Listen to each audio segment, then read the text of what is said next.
અમરેલીના વડિયાના બરવાળા બાવળ ગામે દબાણ પર બુલડોઝર ફરી વળ્યું। જી હા, વડિયા તાલુકાના બરવાળા બાવળ ગામે માથાભારે શખ્સ દ્વારા દબાણ હટાવાયું છે।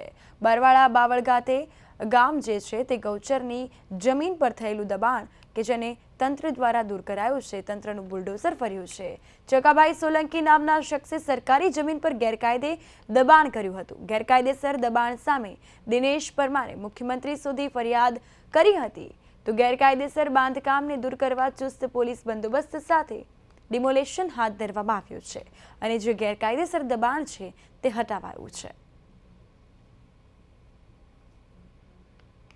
તો જમીન પર ગેરકાયદે દબાણ કરવામાં આવ્યું હતું, એ પણ સરકારી જમીન હતી। જ્યારે ગેરકાયદે દબાણ કરાયું છે તો વડિયામાં ગેરકાયદે દબાણ હટાવાયું છે અને આ સાથે જ સરકારી જમીન પર ગેરકાયદે દબાણ કર્યું હોવાનું સામે આવ્યું ત્યારે પોલીસ બંદોબસ્ત વચ્ચે ડિમોલેશન કામગીરી હાથ ધરવામાં આવી હતી।